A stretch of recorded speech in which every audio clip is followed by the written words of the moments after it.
The stars looked different when you were this far from home. Commander Jake Morrison stood on the bridge of the Liberty Dawn, watching the alien ship approach through the main screen. 3 months ago, he had been planning his retirement from the Earth Space Navy. Now he was about to make first contact with an alien species. "Captain, they're sending another message," said Lisa Carter from the pilot's seat. She had been the best pilot in the academy, and Jake was glad to have her here now. Her steady hands might be the only thing keeping them alive. The alien ship was massive, easily 10 times the size of their own vessel. It looked like someone had carved it from a single piece of crystal, with strange lights flowing through its surface like water. The humans had named it the Star Weaver, though they had no idea what the aliens called it. "Put it through," Jake said. The translator they had built was basic, but it seemed to work well enough for simple conversations. The alien face that appeared on screen was unlike anything they had imagined. Dr. Vexathara, as she had introduced herself, looked almost like a tall, thin human, but her skin was pale blue, and her eyes were larger than any human's. She wore robes that seemed to shift color in the light. "Greetings, humans of the vessel Liberty Dawn," Vexathara said in accented but clear English. "I am Dr. Vexathara, anthropologist of the Galactic Confederation. We have been studying your species from your transmissions for some time." Jake straightened in his chair. "Welcome, Dr. Vexathara. I am Commander Jake Morrison. We are honored to meet you." Behind him, Engineer Ben Taylor was quietly checking all the ship's systems. Ben was the kind of man who trusted machines more than people, and right now Jake was grateful for that careful nature. If something went wrong, Ben would know about it first. "Your species is most interesting," Vexathara continued. "We have reviewed your cultural databases, your histories, your literature. There is much we do not understand." "We're happy to answer any questions," Jake said. Vexathara's large eyes seemed to study him carefully. "Your records speak often of gods. Many gods with different names and powers. This is unusual." Jake felt a small chill run down his spine. He glanced at Lisa, who was frowning at her controls. "Unusual how? Most species in the galaxy have one god, or perhaps a small family of gods," Vexathara explained. "But humans seem to have created many different gods throughout your history. Egyptian gods, Greek gods, Norse gods, and many others. We find this pattern strange." "Well," Jake said slowly, "different cultures developed different beliefs over time. Yes, this we understand. But what we do not understand is your current relationship with these gods. Your record suggests they are inactive?" Ben Taylor looked up from his console. "Inactive? Not responding to prayers, not appearing to their followers, not demanding tribute." Vexathara's expression was difficult to read. "This is very unusual behavior for gods." Jake exchanged glances with his crew. "Dr. Vexathara, are you saying that other species in the galaxy have gods that are active?" Vexathara's expression grew darker. "Oh yes, Commander Morrison. Very active. The Eschatar must offer blood sacrifices to Korthes every 50 cycles, or their homeworld burns. The Velnari must sing the crystal songs to keep their god Shalandros from shattering their cities. The Morgoth dare not even speak their god's name aloud." Lisa turned in her seat. "You mean these gods are real? Actually real?" "Of course they are real," Vexathara said, looking confused. "Why would you think otherwise? Gods are the most powerful beings in the galaxy. They shape the stars themselves.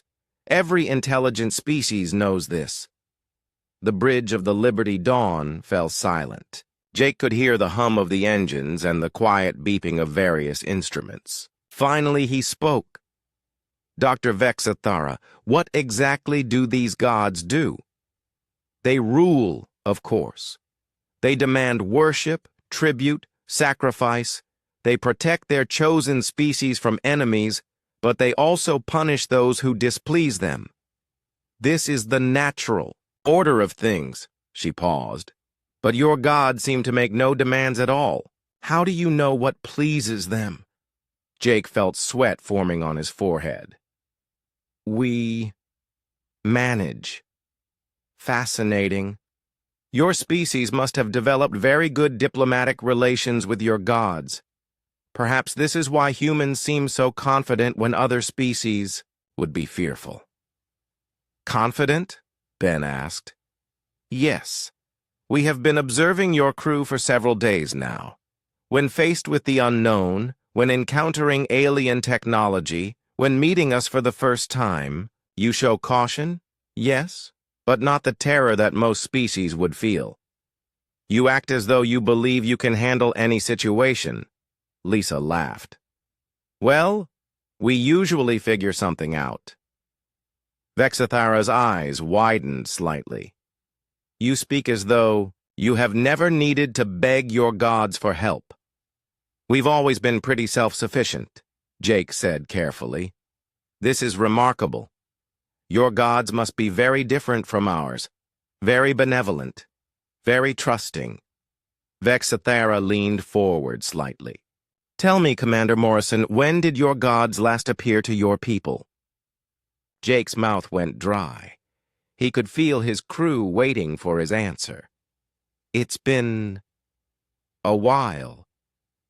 A while. Quite a while. Vexathara nodded thoughtfully. Yes. Some gods prefer to rule from a distance. The great god Zaranth of the Krell Empire has not appeared for 3,000 years, but his priests still receive visions with his commands. Right, Jake said. Visions. But surely your gods will want to meet with our delegation. When the Galactic Confederation makes contact with a new species, it is traditional for the gods of that species to approve any treaties or alliances. Jake felt the blood drain from his face. Approve? Of course. No species would dare make major decisions without consulting their gods first. The consequences would be unthinkable. Vexathara smiled, and it was meant to be friendly, but it only made Jake more nervous. We look forward to meeting Earth's gods. They must be truly magnificent to have raised such a confident species. The communication ended, leaving the bridge in heavy silence. Lisa was staring at the main screen where the alien ship hung in space. Ben had stopped checking his instruments and was looking at Jake with wide eyes. Captain, Lisa said quietly, what exactly are we going to do when they want to meet our gods? Jake stared out at the stars, thinking about mythology textbooks and ancient stories. I have absolutely no idea. But one thing was certain.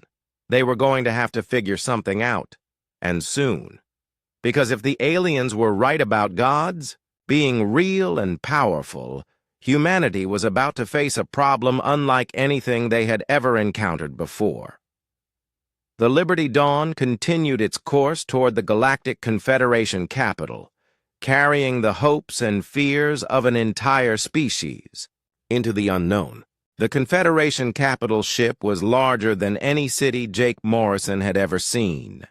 As the Liberty Dawn docked with the massive vessel, he could see countless other ships from dozens of different species. Some looked like the crystal formations of Vexathara's people, while others were clearly biological, with what looked like breathing holes and organic curves.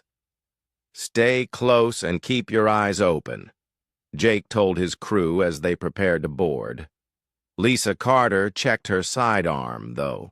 Jake doubted human weapons would do much good here. Ben Taylor carried a portable scanner, hoping to learn something about alien technology. Amy Brooks, their cultural attaché, had spent the 3-day journey studying everything Vexithara had sent them about galactic civilization. She was a small woman with sharp eyes who had spent years studying human cultures before joining the space program. Now she was trying to understand alien ones. "Remember," Amy said as they walked through the docking tube, "every species here believes their gods are real and powerful. Don't say anything that might suggest otherwise." The inside of the ship was breathtaking.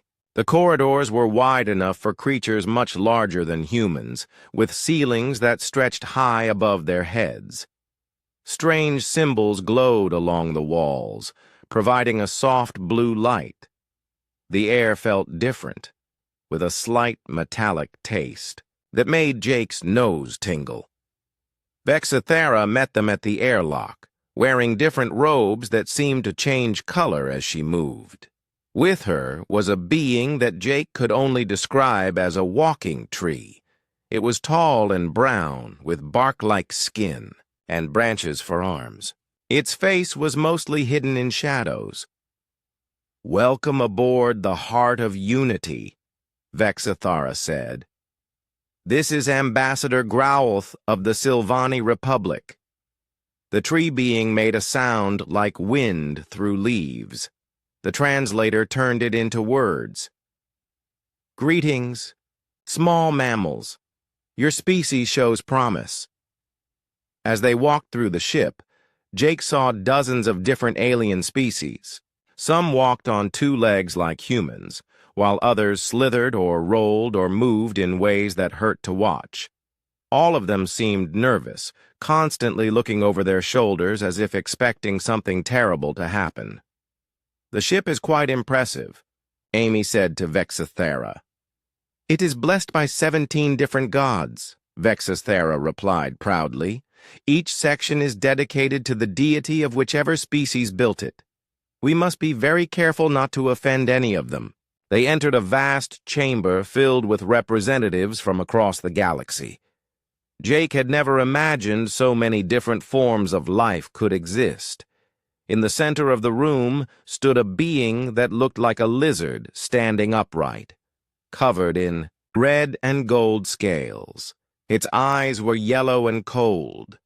"That is High Commander Skarel of the Sukatar Empire," Vexithara whispered. "His people are among the most feared warriors in the galaxy." As if he had heard her, the lizard being turned to look at them. Its gaze lingered on the humans for a long moment before it turned away. "Why do they all seem so afraid?" Lisa asked. "Quietly." Before Vexithara could answer, alarms began sounding throughout the ship. The lights changed from blue to deep red, and every alien in the chamber immediately dropped to their knees or whatever they used for knees. "What's happening?" Ben asked, but Vexithara grabbed his arm and pulled him down. "Divine visitation," she hissed. "Get down! Do not look directly at the manifestation!" The humans remained standing, confused and alarmed. Around them, hundreds of aliens pressed their faces to the floor. Some were making sounds that the translator couldn't handle properly, mixing prayers and terror in equal measure. The air in the chamber began to shimmer, and something started to take shape in the center of the room. It was huge and terrible, with too many eyes and appendages that moved in ways that hurt to follow. When it spoke, the voice seemed to come from everywhere at once. "SSS Tar children," the voice boomed. "Your god Korthes comes to collect tribute." High Commander Skarel crawled forward on his belly, never raising his head. "Great Korthes, we are honored by your presence. How may we serve?" "The harvest of the outer worlds has been poor. 1 million of your people must be offered to feed my essence." Jake felt his blood turn to ice. Amy grabbed his arm, her face pale with shock. Lisa had her hand on her weapon, though she knew it would be useless. 1 million? Jake whispered. It is within acceptable parameters, Great One, Skrell said, still not looking up. We shall begin the selection immediately. Good. Remember, SSS Tar, that your existence depends on my favor. Displease me, and your worlds burn. The terrible presence began to fade, taking with it the oppressive feeling that had filled the chamber. Slowly, the aliens began to rise, though many continued to shake with fear. 1 million people, Amy said, staring at the spot where the god had appeared. He just demanded 1 million people, and they agreed. Vexathara looked puzzled by their reaction.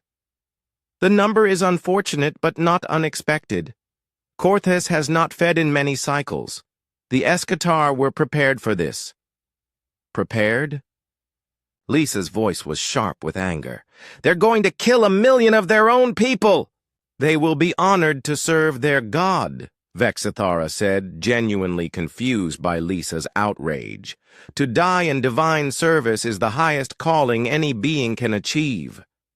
Jake watched as Skrell approached them, the lizard being's yellow eyes studied. The humans with interest. Your people did not kneel, Skrell observed. This is either great wisdom or great foolishness. We didn't know what was happening, Jake said carefully. Your gods must be very powerful indeed to make you so confident in the presence of Korthus. Skrell's lips pulled back, revealing sharp teeth. I would be interested to meet such deities. When Skrell moved away, Amy turned to Vexathara. Does this happen often? Divine visitations. Oh yes, all the time. The gods must be fed, must be honored, must be obeyed. This is the way of all civilized species. Vexathara paused. Surely your gods make similar demands. Jake felt trapped. Our gods are different. Yes, we have noticed. Your people show no fear, make no offerings, build no temples. Either your gods are remarkably patient or... Vexathara trailed off, her large eyes studying Jake's face. Or what? Ben asked. Or your species has found a way to keep your gods satisfied without constant terror. Vexathara's voice held a note of hope. If this is true, then your people may be the key to a new age of peace in the galaxy. As they were led to their quarters, Jake's mind raced. The aliens expected Earth to join their confederation, but they also expected Earth's gods to approve the arrangement. They had no idea that humanity's gods were stories, myths, legends from a time when humans explained the world through tales of supernatural beings. But what would happen when the aliens learned the truth? What would happen when they discovered that humanity had no gods to protect them from beings like Korthus? Captain, Amy said quietly as they walked through the corridors, we need to contact Earth immediately. Why? Jake asked, though he suspected he knew the answer. Because sooner or later they're going to want to meet our gods, and when they learn we don't have any... Amy shook her head. These beings are terrified of their own deities. What do you think they'll do when they realize we have no protection at all? Jake looked back at the chamber, where a god had just demanded 1 million lives as casually as someone might order lunch. He thought about humanity, alone and defenseless, surrounded by beings who served monsters. I don't know, he admitted, but we better figure something out fast. The Heart of Unity continued its journey through space, carrying the human delegation deeper into a galaxy ruled by gods.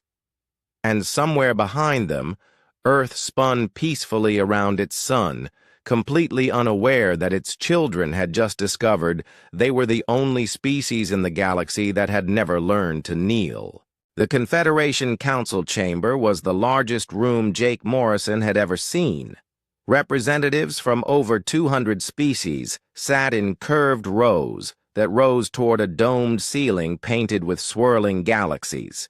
Each delegation had its own section, marked with symbols that represented their gods. Jake sat with his crew in the section marked for new species. The symbol above their seats was blank, waiting for Earth's divine emblem to be added. The thought made his stomach turn. High Arbiter Zalneth stood at the center of the chamber. He was tall and silver-skinned, with 4 arms and eyes that seemed to glow with their own light. His voice carried easily through the vast space. "We gathered today to welcome a new species into our confederation," Zalneth announced. "The humans of the planet Earth have traveled far to join our alliance of civilized worlds." Applause filled the chamber, though it sounded strange coming from so many different types of beings. Some clapped with hands, others made clicking sounds, and a few simply hummed in harmony. "However," Zalneth continued, "before any species can join our confederation, their gods must approve the arrangement. This is the law that has kept peace in our galaxy for 10,000 years. Dr. Helen Ross, their cultural specialist, leaned forward in her seat. She was an older woman with gray hair and kind eyes who had spent her life studying human religions. Next to her sat Peter Yang, a linguist who spoke 12 human languages and was now learning his first alien ones. "The humans have provided us with extensive records of their gods," Zalneth said. "Their pantheon is remarkably diverse. Egyptian deities, Greek Olympians, Norse gods, Hindu avatars, and many others. Such religious diversity suggests a species with great diplomatic skill." Helen caught Jake's eye and shook her head slightly. She had been trying to explain human mythology to the aliens for days, but they refused to understand that these gods were not real.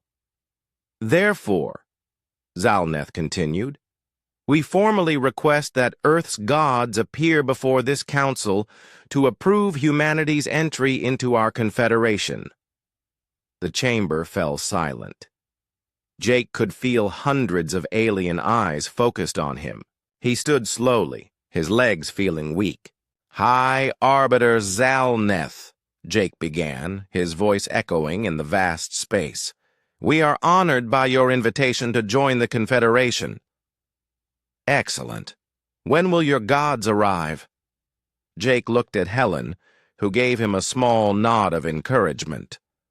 "Our gods prefer to work through representatives." A murmur ran through the chamber. Zalneth's 4 arms gestured in what might have been confusion. "Representatives? This is unusual. Most gods prefer to speak for themselves, especially on matters of such importance." "Earth's gods are very hands-off," Peter Yang said, standing beside Jake. "They believe their chosen people should be able to handle most situations independently." "Fascinating," said a voice from the Siskatar section. High Commander Siskarel had risen from his seat. "Your gods allow you to make decisions without their direct input?"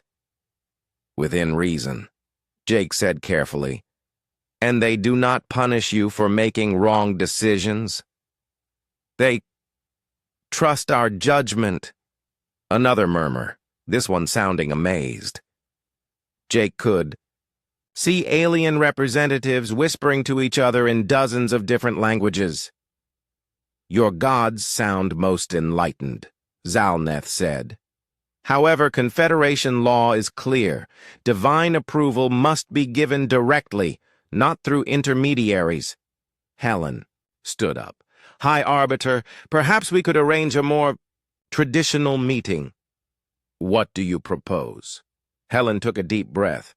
Give us time to return to Earth and consult with our gods. We will arrange for proper divine representation. How long would this require? Jake's mind raced. They needed time to figure out what to do, time to contact Earth and explain the situation. 6 months, he said. 6 months is acceptable, Zalneth replied. However, to show good faith, we would like to send a delegation to Earth. Our gods will want to know that humanity's deities are worthy allies. Jake felt his heart stop. A delegation? Of course. Dr. Vexithara has volunteered to lead a cultural exchange mission. She is most interested in studying your remarkable relationship with your gods. Vexithara stood from her seat in the observation section. I am eager to learn how humanity maintains such confidence without constant divine oversight. Your people show no fear, no hesitation, no need for regular prayer or sacrifice.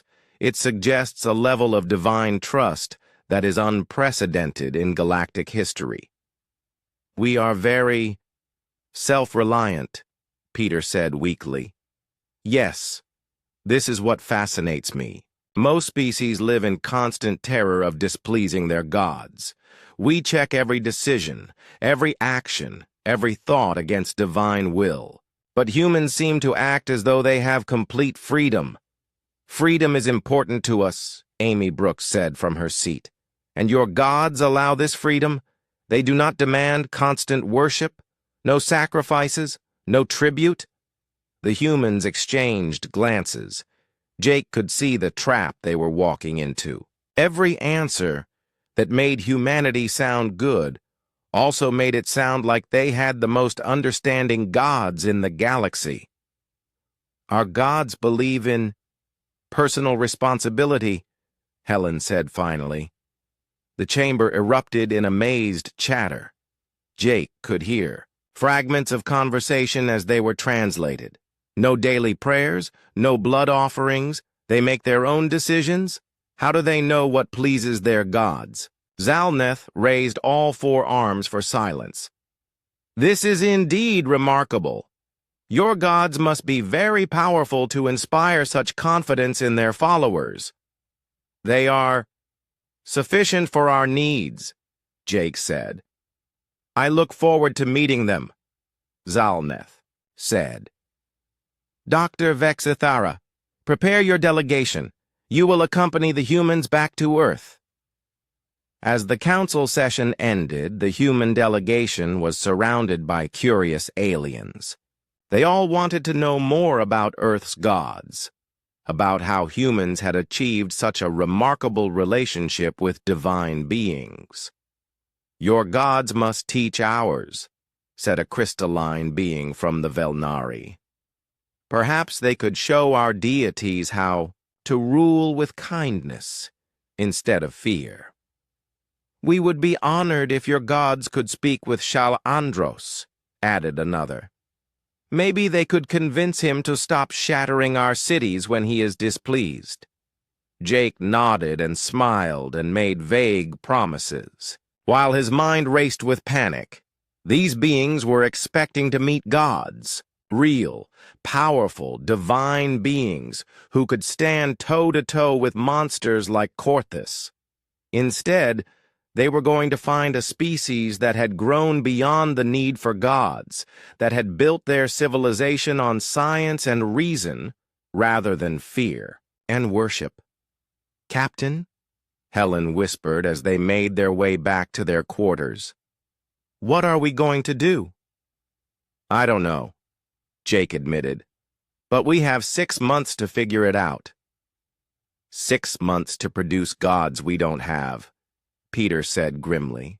Or 6 months to find another solution, Amy added. As they walked through the corridors of the Heart of Unity, Jake thought about Earth spinning peacefully through space. His homeworld had no idea that its children had just promised to arrange a meeting between alien visitors and humanity's gods. Gods that had never existed except in stories.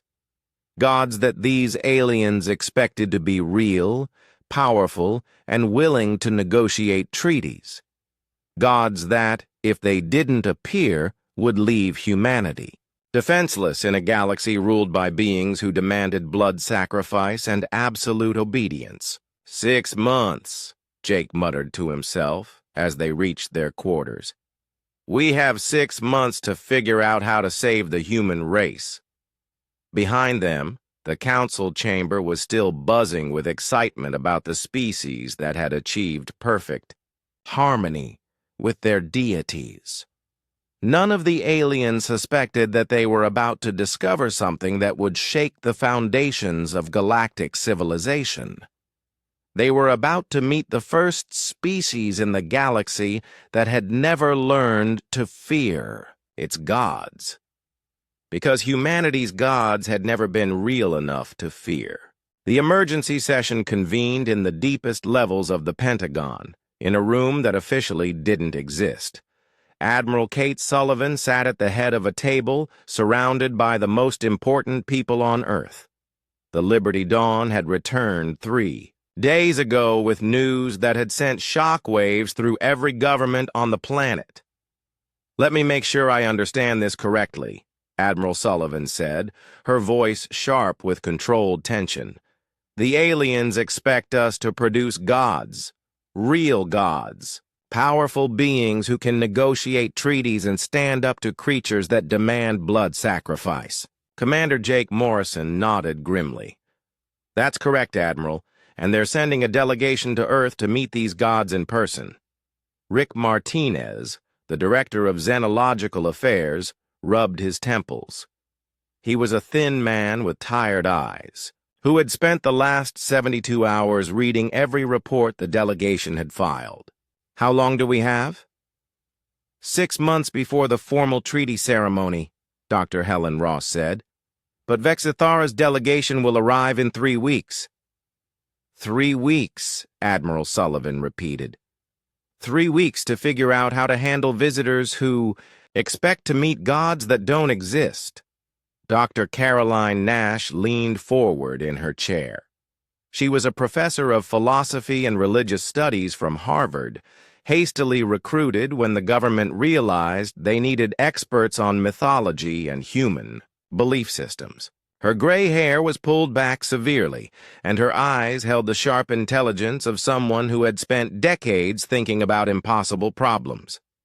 Actually, Dr. Nash said quietly, the gods do exist. The room fell silent. Admiral Sullivan's eyebrows rose. Excuse me? Not the way the aliens think they do, Dr. Nash continued. But every human god represents something real. Mars represents the human drive for war and conquest. Athena represents wisdom and strategy. Thor represents strength and protection. These aren't just stories. They're expressions of human nature itself. Rick Martinez frowned. With respect, Dr. Nash, I don't think the aliens will be impressed by philosophical concepts. They're expecting beings who can level cities and demand tribute. That's exactly my point, Dr. Nash said. What if the aliens are wrong about what gods really are? Admiral Sullivan gestured for silence. Explain. Dr. Nash stood and moved to the large screen at the front of the room. Every species in the EE galaxy serves gods who are external powers, beings who rule through fear and demand submission. But what if humanity represents a different evolutionary path? She pressed a button, and the screen displayed images from the Liberty Dawn's mission. Aliens cowering before their gods, offering sacrifices, living in constant terror. Look at how these species relate to their deities, their children begging for approval from abusive parents. They've never grown beyond the need for external validation and protection. But humans have, Commander Morrison said, beginning to understand. Exactly. We've internalized our gods. We've made them part of ourselves instead of external masters. When a human shows courage, they're channeling Ares. When they solve a complex problem, they're expressing Athena. When they create something beautiful, they're manifesting Apollo. Rick Martinez shook his head. But the aliens expect to see actual, divine beings, powerful entities who can negotiate treaties. Then maybe it's time they learned that there's more than one way to be divine, Dr. Nash said. Maybe it's time they met gods who don't rule their people, but who are part of their people. Admiral Sullivan was quiet for a long moment. You're suggesting we tell them the truth. I'm suggesting we show them the truth. That humanity has evolved beyond the need for external gods because we've become godlike ourselves. That's insane, Rick Martinez said flatly. These aliens worship beings who can destroy planets. What happens when they realize we have no such protection? What happens when they realize we don't need such protection? Dr. Nash countered. Think about what Commander Morrison reported. The humans didn't kneel when Korthus appeared. They showed no fear. The aliens noticed this. Dr. Helen Ross nodded slowly. Vexithara kept commenting on human confidence. She said most species would be terrified in situations where we remained calm. Because we don't think like prey animals, Dr. Nash said. We don't cower before superior force. We analyze it, understand it, and figure out how to overcome it. That's not the behavior of a species that worships gods. That's the behavior of a species that has internalized godhood. Admiral Dodd Sullivan stood and walked to the window. Outside, she could see the lights of Washington, D.C., a city built by a species that had never needed divine permission to reach for the stars. There's another issue, she said, without turning around. If we tell them the truth about human gods, what happens when their gods find out? The room fell silent again. Commander Morrison had described Korthus demanding 1,000,000 lives as tribute. What would such a being do to a species that claimed gods were unnecessary? There's something else you should know, Admiral Sullivan said, finally turning back to the table. Something that's been classified for 78 years. She pressed a series of buttons on her communicator. Send in Gregory Kane and Commander Beth Williams. 2 people entered the room. Gregory Kane was an elderly man with white hair and sharp eyes who carried himself like someone used to handling dangerous secrets. Commander Beth Williams was younger, with the bearing of a military officer who had seen combat. Mr. Kane is our Chief Archivist for Classified Historical Events, Admiral Sullivan said. Commander Williams is our top military historian. They have something to tell you about humanity's relationship with gods. Gregory Kane opened a thick folder filled with photographs and documents. In 1947, we made contact with a being that claimed to be a god. It had been influencing human civilization for thousands of years, presenting itself as various deities throughout history. He placed a photograph on the table. It showed a creature of terrible beauty, with too many eyes, and appendages that seemed to shift between the photo frames. It demanded worship, sacrifice, absolute obedience, just like the beings the aliens describe. Commander Morrison stared at the photograph. What happened to it? Commander Williams smiled grimly. We killed it. Killed it? Humanity's first contact with a divine being, Gregory Kane continued, was also humanity's first war with a god. It lasted 6 months. The creature had powers beyond our understanding, could reshape matter with a thought, could destroy cities with its voice. But you defeated it? We studied it, Commander Williams said. We learned how its powers worked. We built weapons specifically, designed to disrupt divine energy patterns. And when we understood it completely, We destroyed it. Admiral Sullivan returned to her seat. Since 1947, we've been preparing for the return of other godlike entities. Project Olympus has been developing anti-divine countermeasures for nearly 8 decades. Dr. Nash leaned back in her chair, her eyes wide. You're saying humanity didn't evolve beyond gods? We fought them and won. Both things are true, Admiral Sullivan said. We fought external gods and defeated them, and in doing so, we proved that divinity is not about power over others, but power over oneself. Rick Martinez looked around the table. So what do we tell the aliens? We tell them the truth, Admiral Sullivan said. That humanity has encountered gods before, that we've learned to handle them, and that we're prepared to help other species learn the same lesson. Commander Morrison felt a chill run down his spine. Admiral, are you suggesting we go to war with the alien gods? I'm suggesting, Admiral Sullivan said quietly, that we offer the galaxy something it's never had before. Freedom from divine tyranny.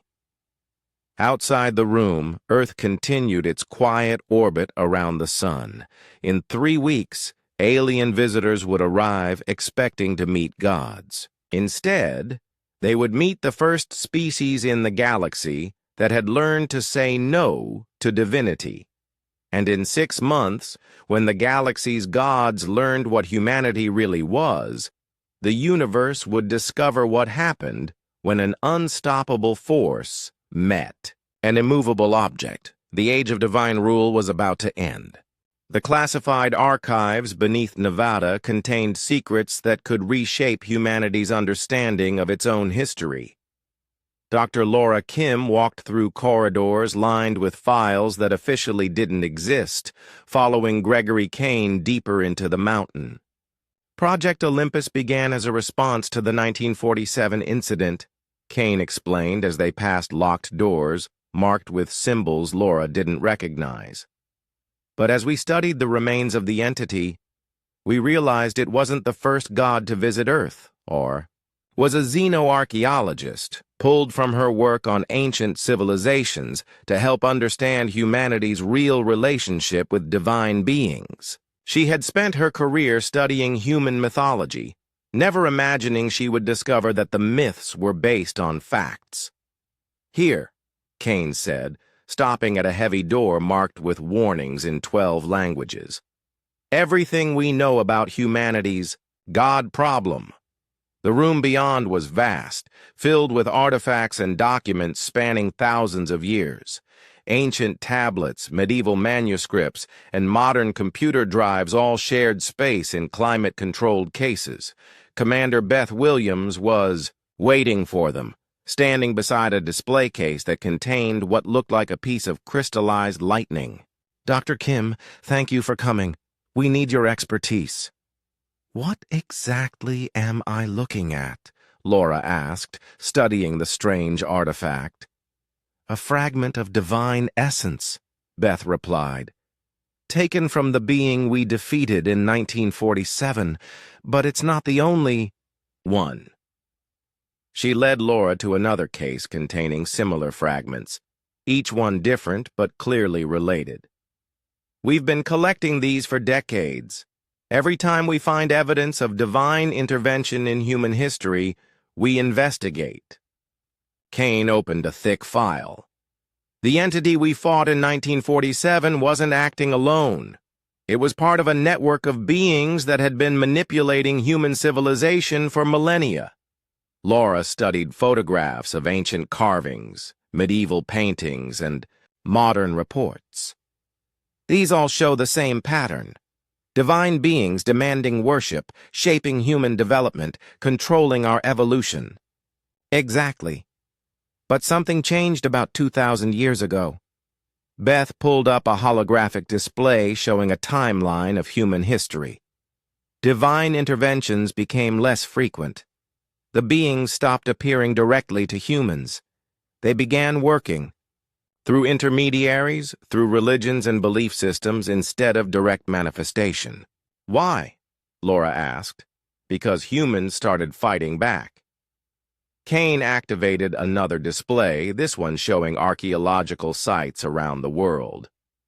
We found evidence of anti-divine warfare dating back to ancient Egypt, weapons designed to disrupt divine energy, structures built to block divine influence, texts describing humans who refuse to bow to gods. Laura stared at the evidence. You're saying humanity has been at war with gods for thousands of years? Not war exactly, Beth corrected. Evolution. Humans gradually became less susceptible to divine control. We developed critical thinking, scientific method, rational analysis, things that made us harder to manipulate. The gods adapted too, Kane added. They stopped appearing directly and started working through human institutions. Religions became their primary tool for maintaining control. Laura walked to a case containing what looked like ancient weapons. But some humans kept fighting. Secret societies, mystery schools, underground movements, Beth confirmed. Groups that preserved knowledge about divine manipulation and passed down techniques for resisting it. The Illuminati, the Freemasons, various occult organizations, Kane said. Most of what people think they know about these groups is wrong. They weren't trying to control the world. They were trying to free it from divine control. Laura picked up a tablet covered in symbols she didn't recognize. What language is this? It's not a language, Beth said. It's a mathematical formula. Ancient humans discovered that divine power operates according to specific physical laws. If you understand the math, you can predict and counter divine abilities. That's impossible. Ancient humans didn't have the mathematical sophistication for something like this. Kane smiled grimly. They did, when they were being taught by humans who had stolen divine knowledge. He led Laura to the center of the room, where a massive display showed the complete timeline of human-divine conflict. The 1947 incident wasn't our first victory. It was our final victory, the last of the beings that had been manipulating humanity. We didn't just kill it, Beth added. We dissected it. We learned everything about how divine power works, and we used that knowledge to build defenses that would protect Earth from any future divine incursions.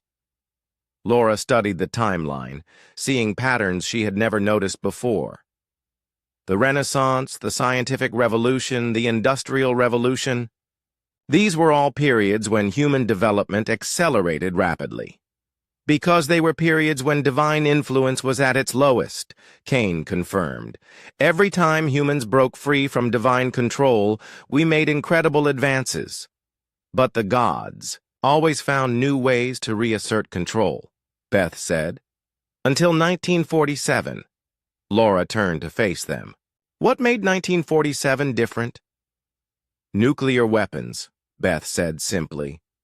The god that appeared in 1947 was drawn by the atomic tests. It thought humanity had finally developed weapons that could threaten other divine beings. It came to either recruit us or destroy us.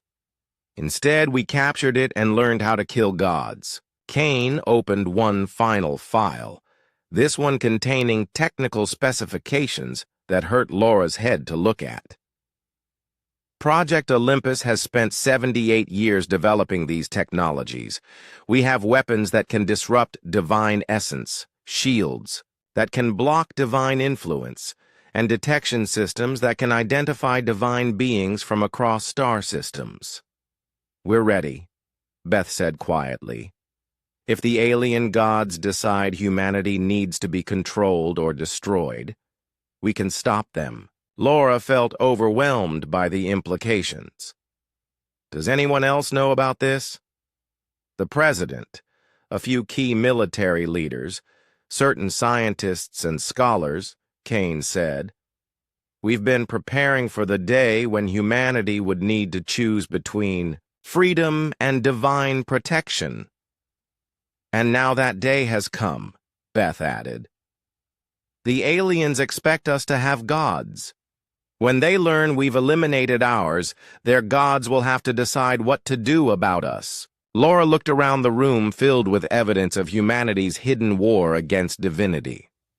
What happens if the alien gods decide we're a threat? Then we show them what happens when gods threaten humanity, Beth said.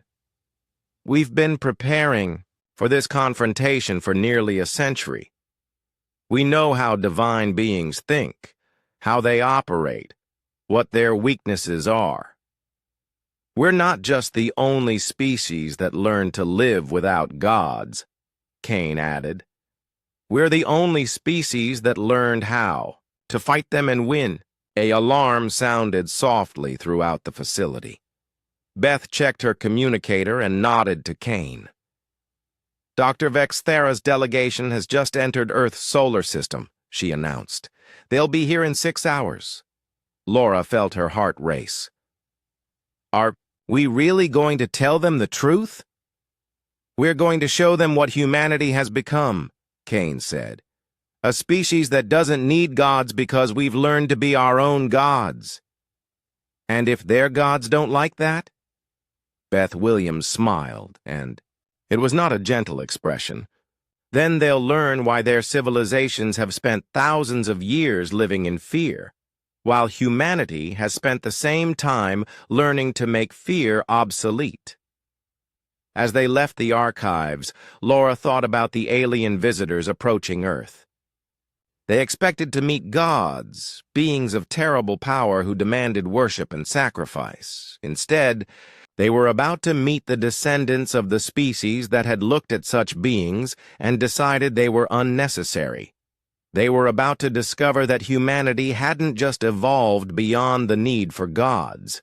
Humanity had evolved into something that made gods obsolete, and in a galaxy ruled by divine tyranny, that made humans the most dangerous species that had ever existed.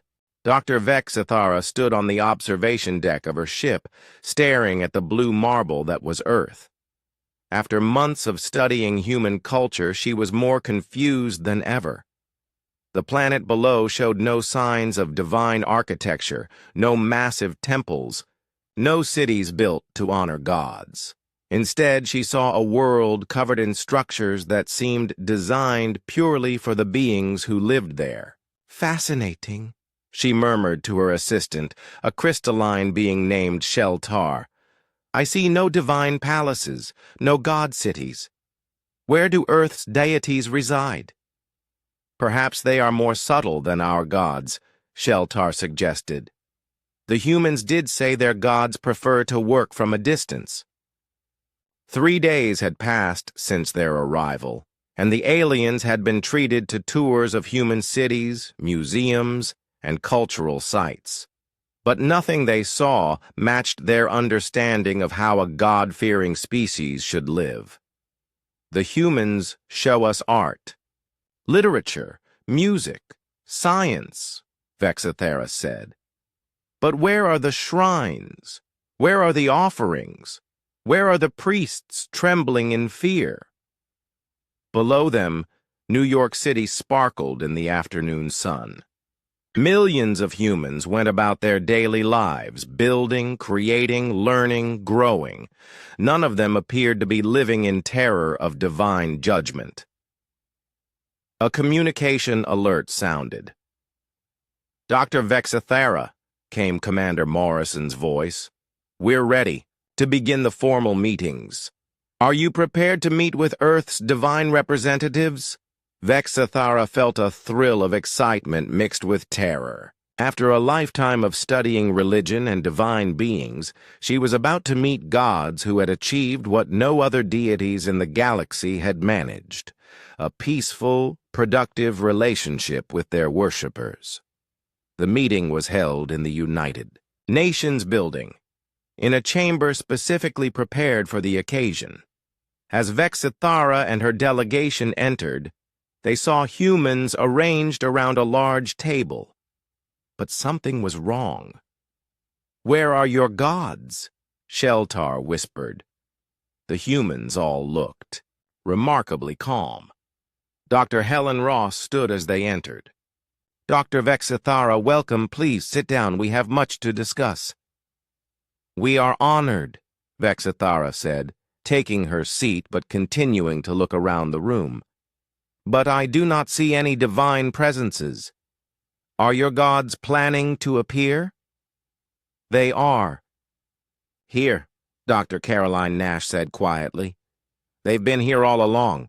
Before Vexithara could ask what that meant, alarms began sounding throughout the building. Through the windows, she could see the sky beginning to shimmer with an unnatural light. "What is happening?" she demanded. Commander Morrison was listening. To his communicator, his face grim. "We have multiple divine manifestations appearing throughout the solar system. It looks like your gods followed you here."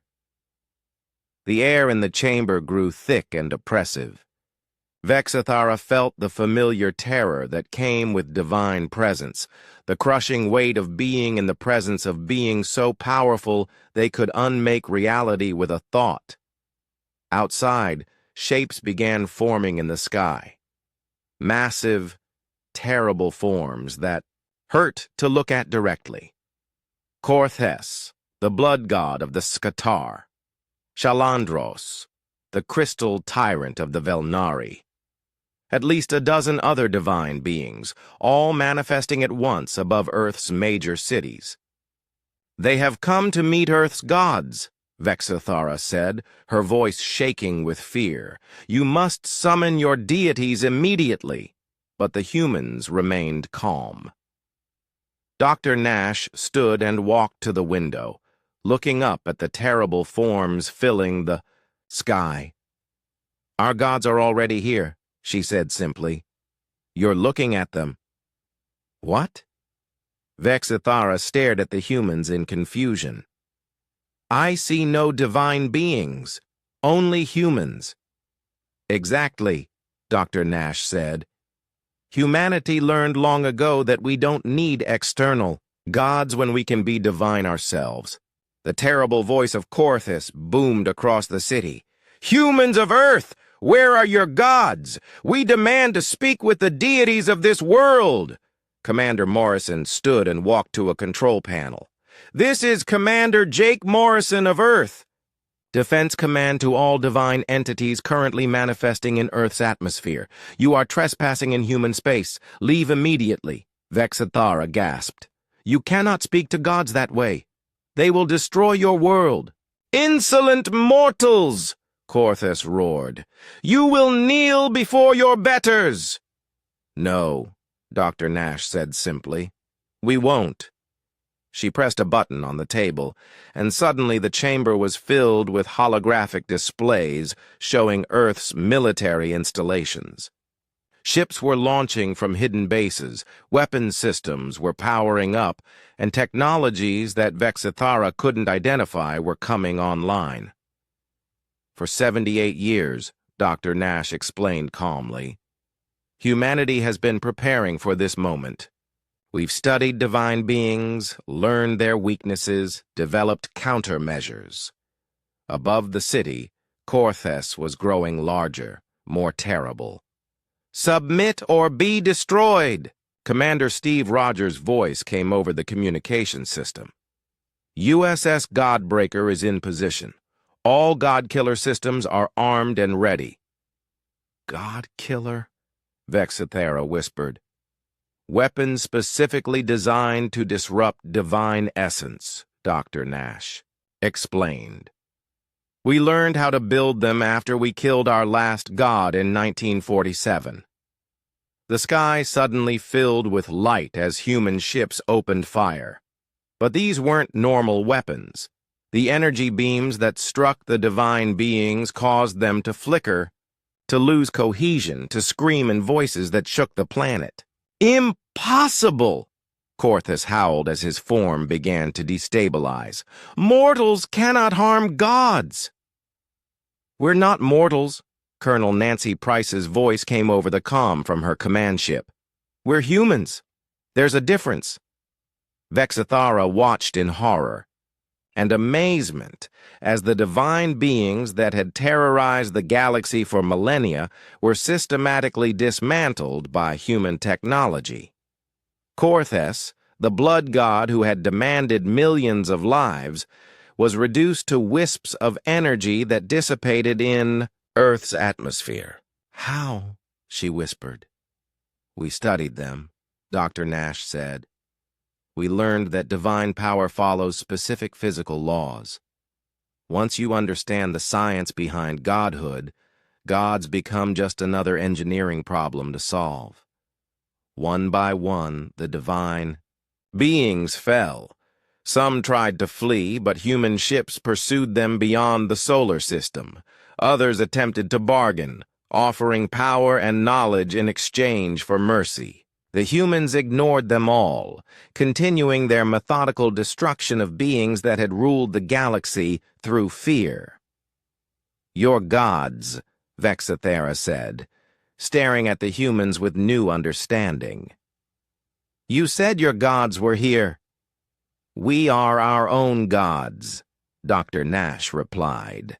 "Every human carries within themselves the power that these beings claim to possess. Creativity, intelligence, determination, the ability to grow and change and overcome any obstacle. But the power to destroy divine beings is just science," Commander Morrison said. "Advanced science, but science nonetheless. There's nothing magical about it. We studied the problem, developed solutions, and implemented them. Through the windows, they could see the last of the divine beings fleeing Earth's space, their terrible forms diminished and broken. The oppressive feeling that had filled the air was gone, replaced by something Vexithara had never felt in the presence of gods before. Peace. "What happens now?" she asked. "Now," Dr. Nash said, "we help other species learn what we learned, that gods are not rulers to be feared, but problems to be solved. But without gods, how will the galaxy maintain order? How will civilizations know how to behave?" Dr. Nash smiled. "The same way humanity learned. Through reason, compassion, and the understanding that we are all responsible for creating the kind of universe we want to live in." Vexithara looked around the room at the humans, seeing them with completely new eyes. These beings who had seemed so confident, so unafraid, so remarkably free. She had thought their gods were simply more benevolent than others. She had never imagined that humanity had eliminated the need for gods entirely. "You're going to teach other species to do this?" she asked. "If they want to learn," Commander Morrison said. "Freedom is a choice, but for the first time in galactic history, every species will have that choice." As Earth's sun set over New York City, Vexithara realized she was witnessing the end of an age. The age of divine rule, of fear, of species living in terror of their gods, and the beginning of something new, something unprecedented in galactic history, an age of freedom. The news spread across the galaxy faster than anyone had expected. Within weeks of the divine massacre at Earth, every civilized world knew what had happened. The humans had destroyed gods, real gods, powerful beings that had ruled the galaxy for thousands of years, reduced to scattered energy by creatures that most species had barely heard of. Fleet Admiral Tony Clark stood on the bridge of the Earth defense ship Liberator, watching the massive fleet assembled in Earth's orbit. Ships from dozens of worlds had come, some seeking alliance, others demanding answers, and a few clearly planning war. "Admiral," his communications officer reported, "we're receiving over 300 separate transmission requests. Everyone wants to talk." "Start with the friendly ones," Tony said.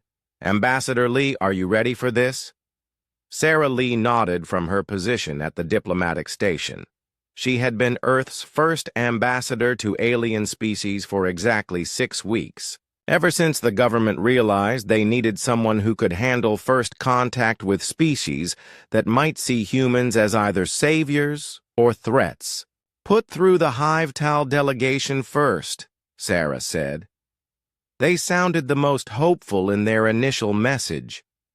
The main screen lit up with the image of an insectoid being whose chitinous shell gleamed in the light of its ship's bridge. Its compound eyes seemed to shift as it focused on the humans. "I am Queen Hilton of the Hivetal Swarm," the being said through their translator. "We have heard rumors that cannot be true. You have killed gods?"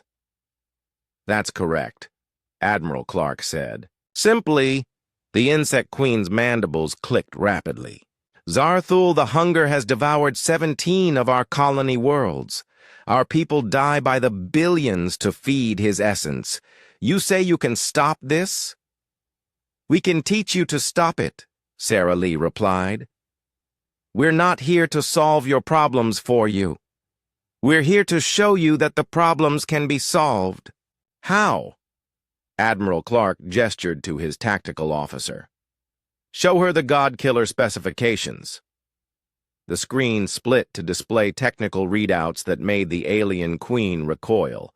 The mathematics were complex, the engineering requirements enormous, but the principles were surprisingly straightforward.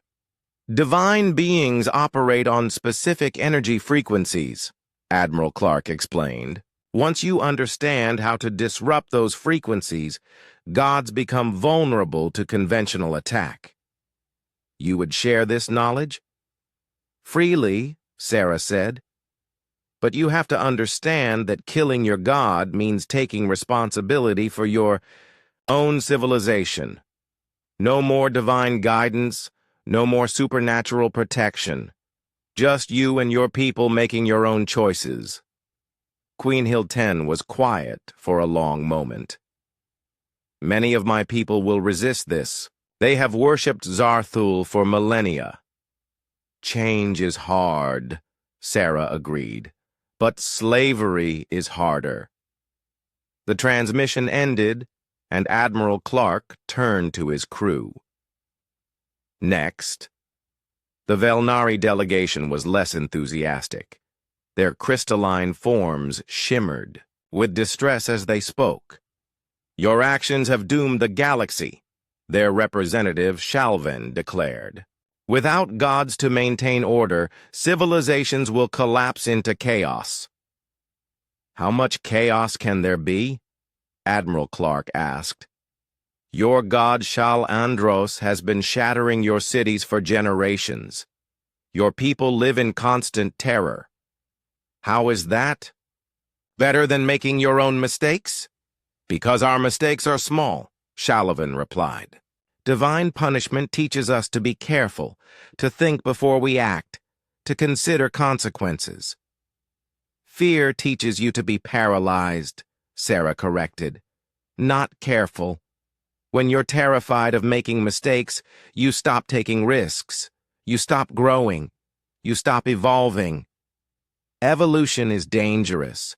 It leads to pride, to arrogance, to beings who think they can challenge gods." Admiral Clark smiled grimly.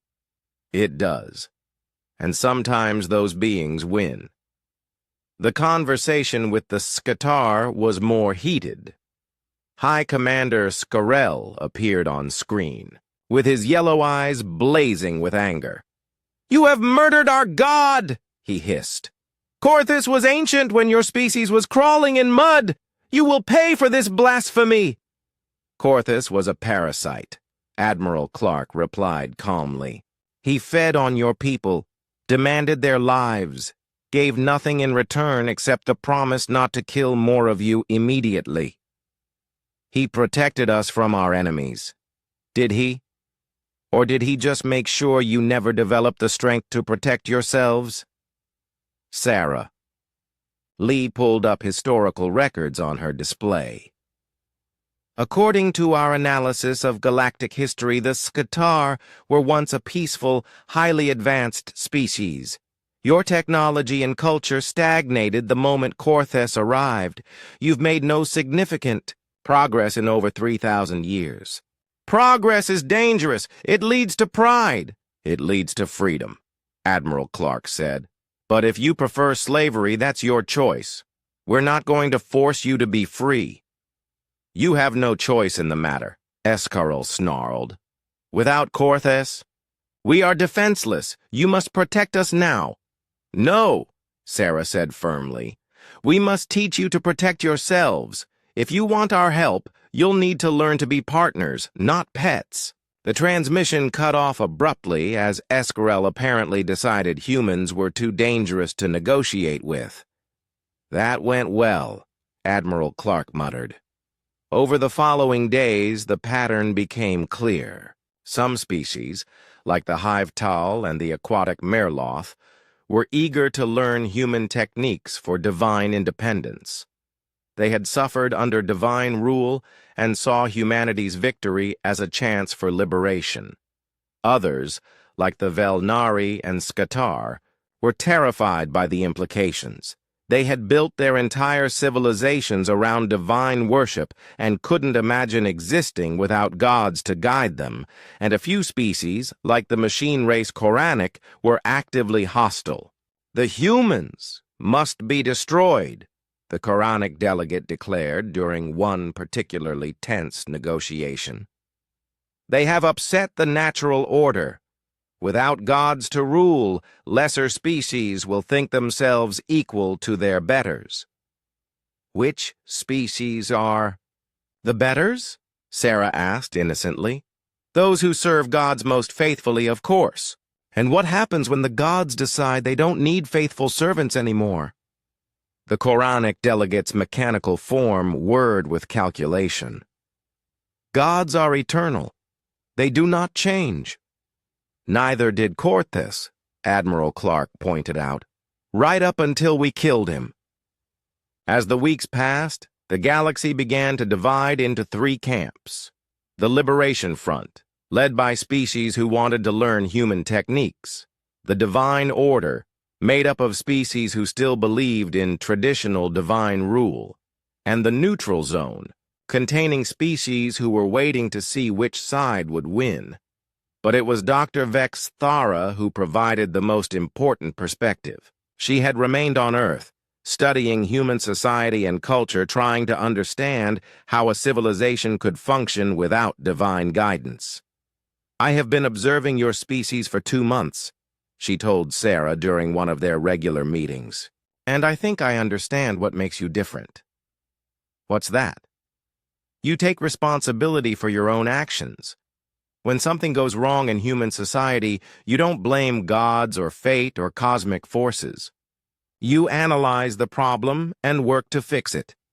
Sarah nodded. That's what rational beings do. But most species are not rational in the way humans are rational. We have been taught for millennia that questioning divine will is dangerous, that independence leads to destruction, that the best way to survive is to obey. And now you're learning otherwise? Vexithara's large eyes showed something that might have been hope. My people have sent word that Shal Andros has not appeared since your demonstration at Earth. Our cities remain whole. Our people are beginning to ask questions they have never dared ask before. What kind of questions? Why did we build our cities to please a god who destroyed them? Why did we sacrifice our greatest minds to divine service instead of using them to improve our civilization? Why did we accept that fear was a necessary part of life? Sarah smiled. Those are good questions. They are dangerous questions. Many of my people think asking them will bring Shal Andros back in anger. And if he does come back? Vexithara's expression was resolute. Then we will be ready for him. Your people have agreed to share the God-Killer technology with any species that requests it." As Sarah looked out at the fleet of ships in Earth's orbit, she realized they were witnessing something unprecedented in galactic history. For the first time in thousands of years, intelligent species had a choice about how they wanted to live. Some would choose freedom and all its risks. Others would cling to the safety of divine rule. But for the first time, it was actually a choice. And that, she thought, was what made humans truly dangerous to the old order. They had proven that gods were optional. Now every species in the galaxy would have to decide for themselves whether that was a blessing or a curse. The final confrontation came 18 months after humanity's first demonstration of God-killing technology. By then, 17 species had successfully eliminated their own divine oppressors, while 12 others had requested human assistance in the process. The galaxy was changing, and the remaining gods had decided that humanity posed an existential threat to their way of life. Captain Jake Morrison stood on the bridge of the Godbreaker, humanity's first purpose-built divine warfare vessel. Around him, the largest fleet in galactic history was assembled. Ships from 23 different species, all united by a single goal: the final liberation of the galaxy from divine tyranny. "Captain," his tactical officer reported, "long-range sensors are detecting massive energy signatures from the galactic core. Something big is coming." Jake nodded grimly. They had been expecting this. Intelligence reports suggested that the God Emperor, Nalthoros, the most powerful divine being in the galaxy, was finally making his move. For thousands of years he had ruled from the center of the galaxy, allowing lesser gods to manage individual species while he maintained overall control. "All ships, battle stations," Jake commanded. "This is what we've been preparing for." The Liberation Fleet spread out across several star systems, their formation designed by human military strategists working with alien tactical experts. At the center flew the human ships with their god-killer weapons. Around them, the ships of liberated species provided support and conventional firepower. "Captain Morrison," came a transmission from the Hive-Tal vessel Swarm's Revenge. "Queen Hilton here. Our sensors show divine manifestation beginning. Multiple entities, more powerful than any we have encountered." "Copy that, Your Majesty." "All ships maintain formation and wait for targeting solutions." Jake looked around his bridge at the mixed crew of humans and aliens working together. His navigation officer was Velnari, her crystalline form perfectly suited for the complex calculations required for trans-dimensional warfare. His communications officer was a former Eschatar priest who had abandoned divine service to join the liberation movement. "Captain," the Eschatar officer, Kessetha, said with barely controlled excitement, "I am receiving prayers from across the galaxy. Billions of beings asking their former gods to save them from us." "And are their gods answering?" Kessetha's yellow eyes gleamed. "No, Captain. For the first time in galactic history, the gods are silent. They fear us too much to manifest near their own followers." The space around them began to warp and twist as something unimaginably vast began to take shape. The God Emperor Nalthoros was manifesting, and his presence was so powerful that reality itself seemed to bend around him. "All ships," Jake announced. "Remember what we learned. Gods are powerful, but they're not invincible. They follow physical laws just like everything else in the universe. We've done this before, and we can do it again." The entity that emerged from the fabric of space was beyond description. Nalthoros was less a being than a force of nature, a concentration of divine power that had ruled the galaxy since before most species had discovered fire. His voice, when it came, shook the hulls of every ship in the fleet. "Mortals!" the voice boomed. "You have gone too far. The natural order must be restored." "The natural order," Jake replied through the fleet's communication system, "is beings making their own choices about how to live. Divine rule is an aberration. Without gods, there is only chaos. Species destroy themselves. Civilizations fall. Suffering spreads. With gods," came the voice of Captain Rendar from the Merloth. "Vessel Deep Current, there is only fear. Species never grow. Civilizations stagnate. Suffering is guaranteed." "You know nothing of what you destroy," Nalthoros raged. "Gods provide structure, purpose, meaning. Gods provide excuses," Jake said. "Excuses not to think, not to grow, not to take responsibility for your own life." The God Emperor's response was to unleash power that had destroyed star systems. Energy that could unmake matter itself lashed out at the Liberation Fleet. But humanity had been preparing for this moment for 2 years. "All ships, activate divine shielding," Jake commanded.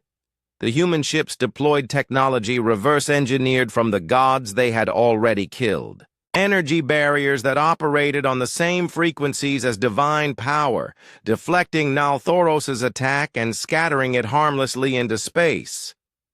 "Impossible," Nalthoros said, and for the first time his voice carried a note of uncertainty. "God killer." "Weapons! Target the entity's core manifestation," Jake ordered. "All ships, coordinated fire on my mark." The Liberation Fleet opened fire with weapons that shouldn't have existed. Energy beams designed specifically to disrupt divine essence struck Nalthoros from dozens of different angles. The God Emperor screamed, a sound that would have driven entire species insane in previous ages. But the beings in the Liberation Fleet had moved beyond the fear of gods. They pressed their attack, human tactics coordinated with alien determination, and the desperate hope of species that had dreamed of freedom for millennia. "His manifestation is destabilizing," reported the sensor operator. "Whatever he's made of, it's breaking down under the bombardment." "All ships, continue firing. Don't give him time to adapt." But Nalthoros was more cunning than the lesser gods they had faced before. Instead of trying to fight the god-killer weapons directly, he began to withdraw, pulling his essence back toward the galactic core. "He's trying to escape," Kesatha observed.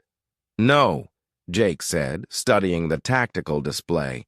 "He's trying to reach his power source. The galactic core isn't just where he lives. It's where he draws his strength from." Captain, the Velnari navigator, said if he reaches the core, he could channel the energy of the entire galactic center. That much power could remake reality itself. Jake made a decision that would be remembered for the rest of galactic history. "All ships, pursuit course. We follow him to the core." "Captain," his first officer said quietly, "no one has ever successfully navigated to the galactic center. The gravitational forces, the radiation, the space-time distortions. The God Emperor manages it," Jake replied, "and he's not smarter than us. He's just had more practice."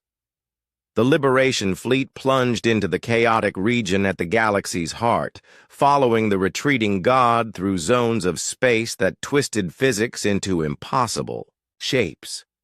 Ships were lost, their crews sacrificing themselves to keep the pursuit going. But they pressed on, driven by the knowledge that this was their only chance to end divine rule forever.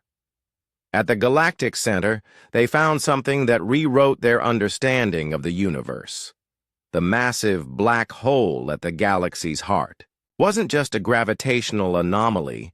It was a machine, a device built by some ancient civilization to concentrate and channel divine energy. That's how they do it, Dr. Vexathera breathed from her position on the Godbreaker's science station. The gods don't generate their own power. They're parasites feeding off the galaxy's central energy source.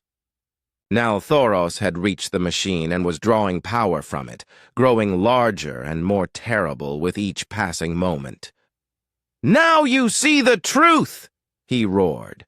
"Divine power is the fundamental force of reality itself. You cannot destroy what is woven into the fabric of existence." "Watch us," Jake said. The Liberation Fleet's final assault was coordinated by human strategic thinking, alien technological expertise, and the combined desperate hope of dozens of species. They didn't attack Nalthoros directly. Instead, they attacked the machine that fed him. God-killer weapons, designed to disrupt divine energy, proved equally effective at disrupting the ancient technology that generated that energy. The Galactic core machine, built by beings whose names had been forgotten for millions of years, began to break down under the coordinated assault. "No!" Nalthoros screamed as his power source collapsed. "Without the divine hierarchy, the galaxy will fall into chaos." "Maybe," Jake admitted, as the God Emperor's form began to fade. "But that's our choice to make, not yours." The last words of the God Emperor Nalthoros were lost in the cosmic static as the galactic core machine finally shut down, its ancient systems failing after eons of operation. In the sudden silence that followed, Jake could hear the breathing of his crew, the hum of his ship's engines, the quiet communications between the ships of the Liberation Fleet. Normal sounds, mortal sounds. Sounds made by beings who were responsible for their own fate. "All ships," he said finally. "This is Captain Morrison. Mission accomplished. The age of gods is over. Across the galaxy, on thousands of worlds, billions of beings looked up at stars that seemed somehow brighter, somehow more welcoming.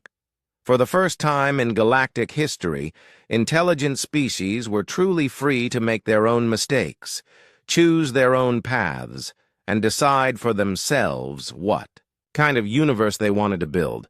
It wouldn't be perfect. There would be wars, conflicts, problems that divine intervention had previously prevented or controlled. But there would also be growth, discovery, evolution, and the kind of progress that was only possible when beings were free to fail as well. As succeed, humanity had kept its promise. They had shown the galaxy that gods were not necessary, that intelligence could flourish without divine oversight, that freedom, with all its risks and responsibilities, was worth fighting for. The